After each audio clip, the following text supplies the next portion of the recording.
علم تفسیر، تفسیر کا معنی تاویل، مفسر کی شرائط آپ پچھلے سبق میں پڑھ چکے ہیں۔ علم تفسیر کے اصول کیا ہے؟ علم تفسیر کے تفسیر کرنے کے کیا اصول ہیں؟ علم تفسیر کے کچھ اصول تو خود قرآن کریم سے مستنبط ہوتے ہیں، کچھ اصول ایسے ہیں جو رسول اللہ صلی اللہ علیہ وسلم نے بیان فرمائے، کچھ اصول ایسے ہیں جو صحابہ کرام نے رسول اللہ صلی اللہ علیہ وسلم کے ارشادات کو سامنے رکھ کے وضع فرمائے، کچھ اصول ایسے ہیں جو صحابہ کرام نے اپنے اجتہاد اور بصیرت کی بنیاد پر، اس تربیت اور اس فہم کی بنیاد پر جو انہوں نے رسول اللہ صلی اللہ علیہ وسلم کی صحبت میں رہ کر حاصل کی، اس فہم، اس تفقہ کی بنیاد پر انہوں نے وضع فرمائے۔ تو یہ جتنے بھی اصول ہیں یہ سارے کے سارے اوپر سے تفسیر کے اصول ہمارے لیے بیان فرمائے گئے۔ جن صحابہ کرام نے علوم تفسیر کی تدوین اور اصول تفسیر کی تحدید اور تعیین میں خاص نمایاں کام فرمایا، ان میں ایک نام تو خلفائے اربع، خلفائے راشدین کا ہے۔ ان خلفائے اربع میں بھی خاص طور پہ حضرت سیدنا فاروق اعظم رضی اللہ تعالیٰ عنہ اور سیدنا علی مرتضی رضی اللہ تعالیٰ عنہ کا نام نمایاں ہے۔ ان خلفائے اربع کے بعد جن حضرات نے اصول تفسیر اور تفسیر کے یہ اصول اور قوانین وضع فرمائے اور امت کو رہنمائی فرمائی، ان میں حضرت سیدنا عبداللہ بن مسعود، سیدنا عبداللہ بن عباس، سیدنا عبداللہ بن تیسرے کون سے جی؟ عبداللہ بن عمر، حضرت ابی بن کعب، حضرت ابو موسیٰ اشعری، حضرت زید بن ثابت، اور خواتین میں حضرت ام المومنین حضرت سیدہ عائشہ رضی اللہ عنہا اور حضرت ام سلمہ رضی اللہ عنہ کے نام زیادہ نمایاں ہیں۔ ان میں سے بھی حضرت سیدہ عائشہ رضی اللہ عنہا اور حضرت علی رضی اللہ تعالیٰ عنہ اور حضرت عبداللہ بن عباس کے اقوال تفسیر میں زیادہ ہیں۔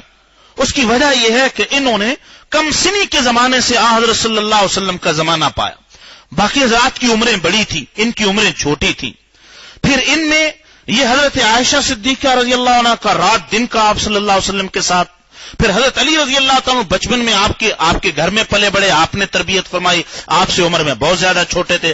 حضرت عبداللہ بن عباس بھی چھوٹے بچے تھے، آپ کی اہلیہ کے بھانجے تھے، کبھی کبھی رات گزارنے کے لیے حضور کی خدمت میں آ جاتے تھے، آپ کی خدمت کرتے، آپ نے خاص ان کے لیے دعا بھی فرمائی تھی قرآن مجید کے علم کے حوالے سے۔ ان کی عمریں زیادہ ہوئیں تو حضرت صلی اللہ علیہ وسلم کی حیات کے بعد انہوں نے طویل زمانہ پایا، تو تابعین نے ان حضرات کے علم سے بہت استفادہ کیا، اس وجہ سے ان حضرات کے تفسیری اقوال بہت زیادہ ملتے ہیں۔ علم تفسیر کے مآخذ کیا ہیں؟ تفسیر کیسے کی جائے گی، اس کے اصول کیا ہیں؟ اب آپ کے سامنے جو وائٹ بورڈ ہے، تختہ سفید، ایک تختہ سیاہ ہوتا ہے نہیں، اس سے جان چھوٹ گئی، اب کون سا ہے جی؟ تختہ سفید۔ تختہ سفید پر نظر ڈالیے جی، اس میں علوم تفسیر کے ماخذ ذکر کیے گئے۔ نقشہ بنانے والے ساتھی نے ذرا ترتیب اس کی بدل دی۔ یہ سب سے پہلے تفسیر القرآن بالقرآن، قرآن کریم کی تفسیر کا سب سے پہلا ماخذ کیا جی؟ تفسیر القرآن بالقرآن۔ دوسرا ماخذ ہے تفسیر القرآن بالسنہ، دوسرا ماخذ کیا جی؟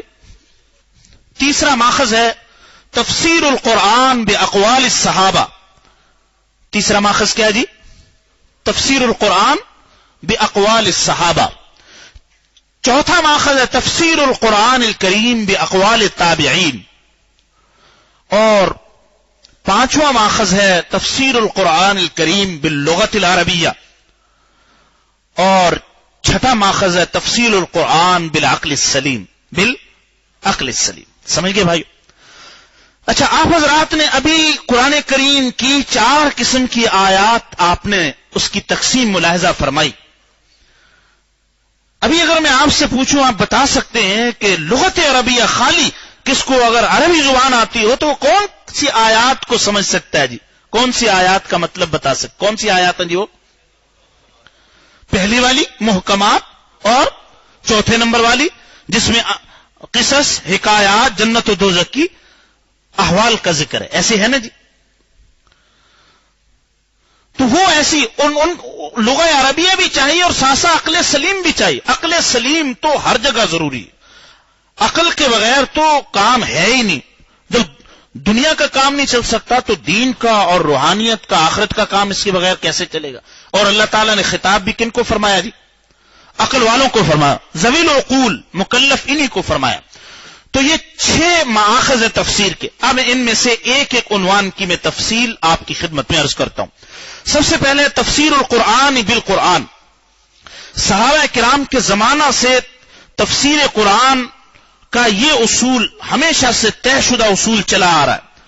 چنانچہ آگے حضرات مفسرین نے اسی روشنی میں فرمایا القرآن یفسر بعضہ بعضا، کہ قرآن کریم کا بعض حصہ، یعنی قرآن میں اگر کہیں اجمال ہے تو دوسری جگہ اس کی تفصیل ہے، خود قرآن اس کی کیا کرتا ہے جی، تفصیل کرتا ہے۔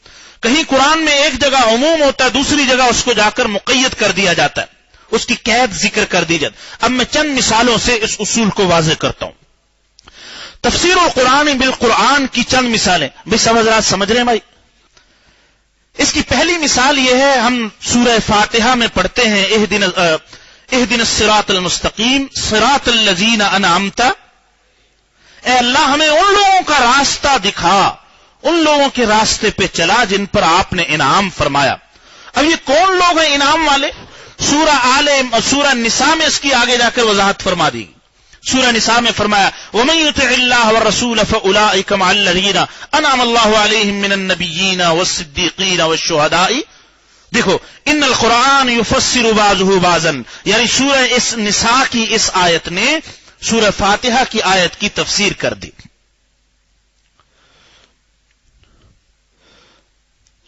دوسری مثال اس کی یہ ہے، قرآن کریم میں ہے فَتَلَقَّىٰ آدَمُ مِن رَبِّهِ كَلِمَاتٍ فَتَابَ عَلَيْهِ۔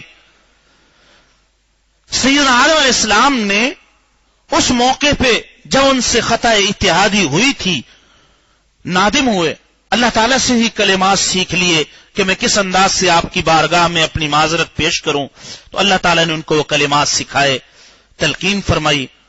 چنانچہ جب وہ کلمات کہے تو فتاب علیہ، اللہ تعالیٰ نے ان کی توبہ کو قبول فرما لیا۔ وہ کلمات کیا ہیں یہاں بیان نہیں، دوسری جگہ سورہ آراف میں بیان فرما دیا وہ کلمات ربنا ظلمنا انفسنا وان لم تغفر لنا وترحمنا لنکونن۔ معذرت کے خدائی کلمات ہیں، معذرت کے کیا ہیں جی؟ خدائی کلمات ہیں۔ کیسے عظیم الشان ہے جی؟ ربنا ظلمنا انفسنا وان لم تغفر لنا وترحمنا لنکونن من الخاسرین۔ اللہ تعالیٰ یہی چاہتے ہیں بندہ اپنی عاجزی اور انکساری کی انتہا کر دے اور ہماری عظمتوں کی کیا کر دے جی، ہماری کبریائی کی شان کی انتہا کر دے۔ بس جہاں یہ دو انتہائیں آ جائیں گی وہاں دعا فوراً قبول ہو جاتی۔ دعا کیا ہو جاتی؟ فوراً قبول ہوتی۔ جس دعا میں یہ دو انتہائیں شامل ہو جائیں، یہ دو قطبین ہیں دعا کی قبولیت کے، سن لیجئے۔ قطبین آخری کناروں اور نقطوں کو کہا جاتا ہے جس کے بعد کوئی اور نقطہ متصور نہ ہو۔ ایک طرف دعا میں عظمت الہی کی انتہا، لا الہ الا انت سبحانک، عظمت الہی کی انتہا، اور دوسری طرف اپنے عجز اور پستی کی انتہا، انی کنت من الظالمین۔ بس دعا فوراً قبول ہوگی۔ دعا کیا ہوگی؟ یہی چاہتے ہیں اللہ تعالیٰ، یہی کیا جی؟ رب انی مسنی الضر، رب انی اپنی کمزوری کی انتہا، وانت ارحم الراحمین، آپ کی شان رحم کی انتہا۔ سمجھ گئے بھائیو؟ یہ ہے، یہی اسم اعظم ہوتا ہے، یہ روح اسم اعظم ہے۔ یہ کیا جی؟ اور جب وہ روح ان اسماء میں آتی ہے اللہ تعالیٰ دعا کو فوراً قبول فرما لیتے۔ بہرحال یہ دوسرے مقام پہ اس کی تفصیل بیان فرما دی۔ تیسری مثال یہ ہے، بعض جگہ کوئی حکم قرآن کریم میں مطلق آتا ہے، پھر دوسرے مقام پر کیا فرماتا ہے؟ اس کی قید ذکر کر دی جاتی۔ جیسے بعض غلطیوں کی صورت میں قرآن مجید میں آیا ہے کہ اگر کسی سے فلاں غلطی ہو جائے تو کفارے کے طور پر غلام کو آزاد کرو، تو غلام کے آزاد کرنے کا کئی مواقع پہ حکم آیا، غلام کو آزاد کرو۔ اب ایک جگہ حکم قید کے ساتھ آیا، فتحریر رقبۃ مؤمنہ، رقبۃ مؤمنہ، تو شوافے نے اس قید کو استعمال کیا کہ جب قرآن نے ایک جگہ اجمال کو کئی جگہ ذکر فرمایا، ایک جگہ مقید، کئی جگہ مطلق ذکر فرمایا اور ایک جگہ اس کو مقید ذکر فرمایا، تو اس قید کو ہم باقی جگہوں پہ بھی ملحوظ رکھیں گے۔ ٹھیک ہے جی؟ تو اس کو کیا کہتے ہیں جی؟ دیکھو قرآن کی تفسیر کس نے کی؟ ان القرآن یفسر بعضہ بعضا۔ اسی جگہ چوتھی مثال یہ ہے کہ قرآن کریم میں بعض جگہ لفظ عام آتا ہے. یہ عام خاص وہی ہے جو ہم اصول فقہ میں پڑھتے ہیں. اس عام میں بہت اجزاء اور افراد شامل ہو جاتے ہیں، لیکن دوسری آیات اس عام کی تخصیص کر دیتی، اس کے اندر کانٹ چھانٹ کر کے افراد کو محدود کر دیتی ہے. اس کو تخصیص کہتے ہیں کہ بھائی اس عام میں فلاں فلاں چیزیں داخل ہیں، ہر چیز کو نہ سمجھا جائے. اور قرآن کریم میں یہ مثالیں بھی بہت ہیں. جیسے اس کی مثال ہے احلت لکم بہیمۃ الانعام الا ما یتلی علیکم، تمہارے لیے بہیمۃ الانعام جو جانوروں میں چوپائے ہیں وہ تمہارے لیے ہم نے کیا کر دیے؟ حلال کر دیے. الا ما یتلی علیکم، لیکن جس کی ابھی تم پر تلاوت کی جائے گی وہ حرام ہے تو وہ چوپائے، لیکن ہم ابھی تلاوت کرنے والے ہیں وہ تمہارے اوپر کیا ہے جی؟ حرام. لیکن قرآن نے فوراً ذکر نہیں فرمائے. اگلی آیت میں، یہ سورہ مائدہ کی پہلی آیت تھی، پھر تیسری آیت میں فرما دیا گیا، اسی عام کی تخصیص کر دی گئی کہ وہ کون کون سی چیزیں ہیں جو حرام. حرمت علیکم المیتۃ، انہی چوپایوں میں سے جو خود بخود مر گیا، میتہ، والدم ولحم الخنزیر وما اہل لغیر اللہ بھی، جو اللہ کے علاوہ غیر اللہ کے لیے ذبح کیا گیا، والمنخنقۃ والموقوذ، جس کا گلا گھونٹ دیا گیا، والموقوذۃ، جس کو پتھر چوٹ مار کے جس کو ہلاک کیا گیا، والمتردیہ، اوپر سے گرا لڑکتا ہوا اور مر گیا، والنطیحہ، کسی جانور نے ٹکر ماری اور وہ مر گیا. تو یہ سارے کہ وما اکل السبع، اور کسی جانور کو کسی درندے نے کھا لیا، یہ ہیں تو چوپائے، لیکن یہ سارے کے سارے کیا ہیں جی؟ حرام ہیں. الا ما زکیتم، لیکن پھر اس میں مزید استثناء کر دیا. ہاں انہی چوپایوں میں سے جو آپ کو زخمی ملا، مثال کے اوپر سے گرا، زخمی ہے، جان باقی ہے، یا کسی جانور نے ٹکر ماری، یا گلا گھونٹ دیا گیا تھا،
لیکن ان کی حفاظت کا انتظام نہ فرمائیں.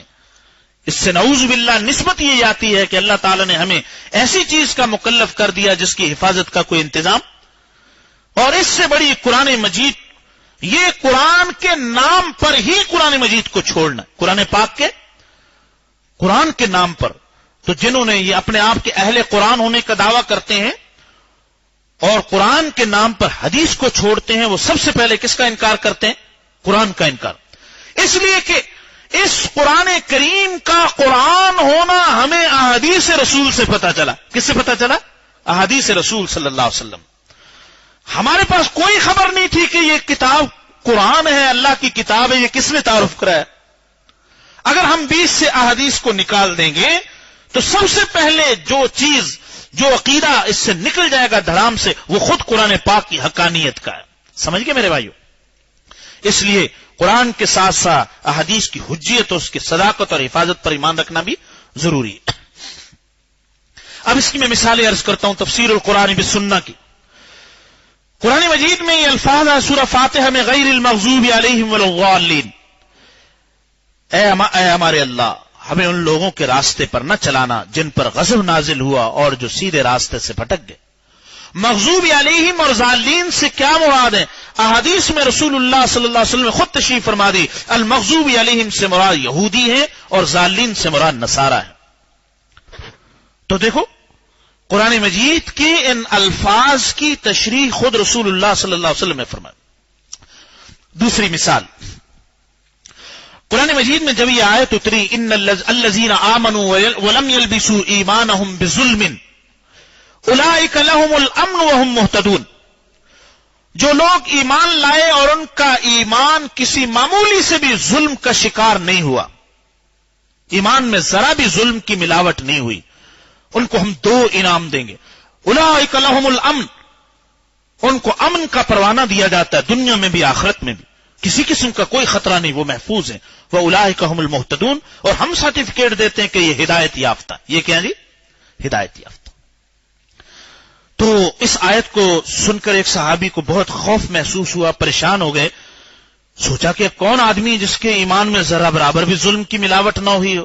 کسی قسم کا تو ظلم ہو ہی جاتا ہے، مالی ہے، جانی ہے، ہاتھ سے ہے.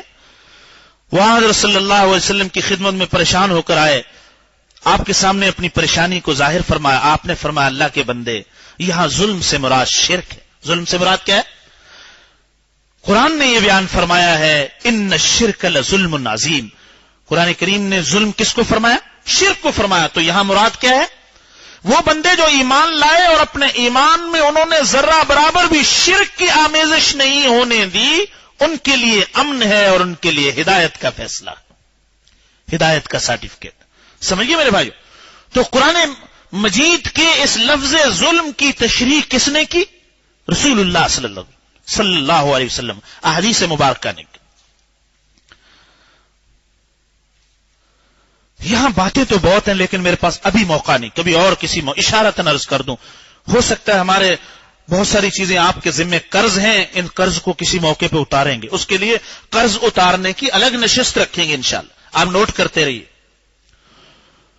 اس امت میں سب سے پہلی جو گمراہی پیدا ہوئی، اس امت میں دین اسلام کے شروع ہو جانے کے بعد سب سے پہلی گمراہی خوارج کی صورت میں پیدا ہوئی. کس کی صورت میں؟ اور خوارج کی گمراہی کی بنیاد یہ تھی کہ انہوں نے قرآن مجید کو اپنی فہم کے مطابق سمجھنا شروع کر دیا. کس کے مطابق؟ اپنی فہم کے مطابق سمجھا، سنت کے مطابق نہ سمجھا. اور انہوں نے قرآن مجید، رسول اللہ صلی اللہ علیہ وسلم کی ہدایات اور صحابہ کرام، خلفائے راشدین، ان کی تعلیمات کے مطابق نہیں سمجھا، اپنی فہم کے مطابق. تو سب سے پہلی گمراہی خوارج سے پیدا ہوئی.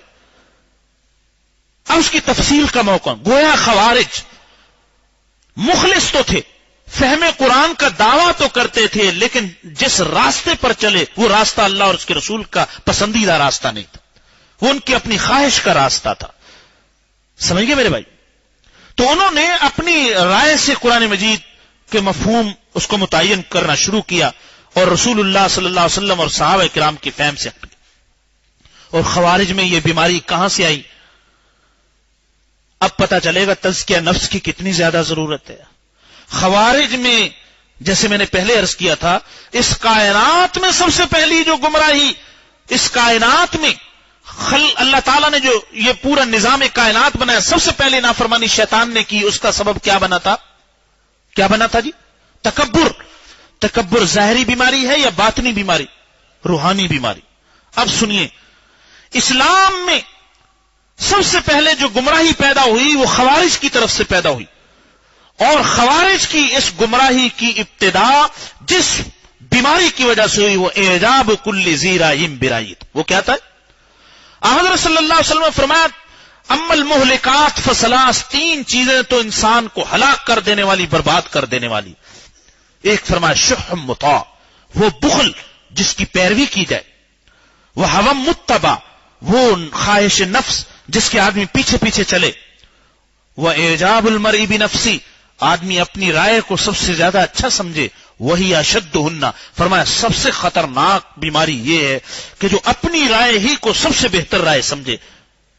سمجھ گئے؟ تو یہ عجب اور اعجاب وہ ان کے قلوب میں تھی، اس نے ان کو ابھارا، انہوں نے فہم قرآن میں اپنی رائے والا راستہ اختیار کیا، صحابہ کرام کے راستے سے اور رسول اللہ صلی اللہ علیہ وسلم کی سنت کے راستے سے بھٹک۔ اس لیے میرے بھائیوں، نفس کی اور اپنے اندر کی باطن کی اصلاح بہت زیادہ ضروری ہے۔ اگر اپنے باطن کے ان امراض کی ہم نے اصلاح نہ کرائی، اصلاح نہ کی، تو یہ بربادی کی طرف لے جائیں گے، ہماری دنیا آخرت کو برباد کر دیں۔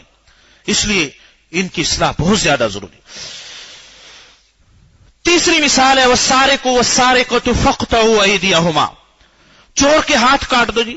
اب ایدی کا لفظ استعمال ہوا، لغت میں تو ایدی کندھے تک ہے جی، لغت میں ایدی کہاں تک؟ کندھے تک ہاتھ کاٹنے کو کہیں گے، لیکن حضرت صلی اللہ علیہ وسلم نے فرمایا بھائی اس سے مراد دایاں ہاتھ ہے، اور دایاں ہاتھ کی بھی تحدید فرما دی، وہ کہاں تک ہے جی؟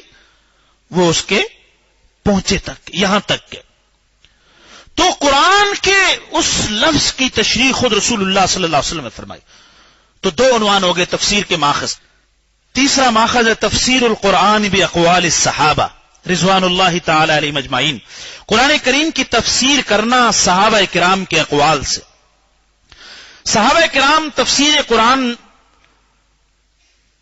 اپنی فہم و بصیرت سے بھی کرتے تھے، جب ان کے سامنے قرآن مجید اور احادیث میں کوئی اس کا حل سامنے نہیں آتا تھا، وہ قرآن مجید میں اپنے فہم کے ذریعے سے نقطے حاصل کیا کرتے تھے اور اس کی تفسیر فرمایا کرتے تھے۔ شیخ الاسلام ابن تیمیہ رحمہ اللہ نے اپنے فتاوی میں یہ بات ذکر فرمائی، میں حضرت کی عبارت پڑھتا ہوں: اذا لم نجد التفسیر فی القرآن ولا فی السنہ، اذا لم نجد التفسیر فی القرآن ولا السنہ رجعنا فی ذلك الى اقوال الصحابہ فانہم ادرى بذلك لما شاہدوه من القرآن والاحوال التي اختصوا بها ولما لهم من الفهم التام والعلم الصحيح والعمل الصالح لا سيما علماؤهم وكبراؤهم كالأئمة أو الخلفاء الراشدين والأئمة المهديين مثل عبد الله بن مسعود رضی اللہ عنہ۔ یہ کون فرما رہے ہیں؟ ابن تیمیہ رحمۃ اللہ علیہ، کہ اگر ہمیں قرآن و سنت میں کسی چیز کی تفسیر نہیں ملے گی تو ہم کس کی طرف رجوع کریں گے؟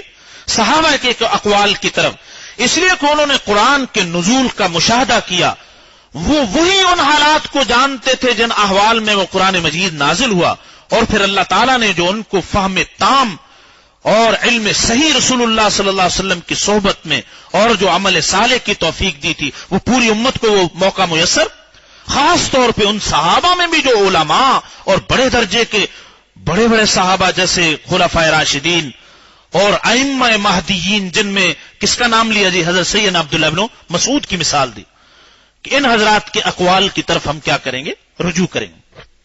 میں اس کی دو مثالیں مختصر سی عرض کر دیتا ہوں جو صحابہ نے سمجھی۔ ایک، جب سورہ نصر نازل ہوئی، اذا جاء نصر اللہ، اب اس میں بڑی خوشخبری تھی کہ جب سورہ لوگ فوج در فوج اسلام میں داخل ہو جائیں تو اس وقت اللہ تعالیٰ کا کس انداز سے اللہ کو یاد کرنا، استغفار اور توبہ کی طرف رجوع کرنا ہے۔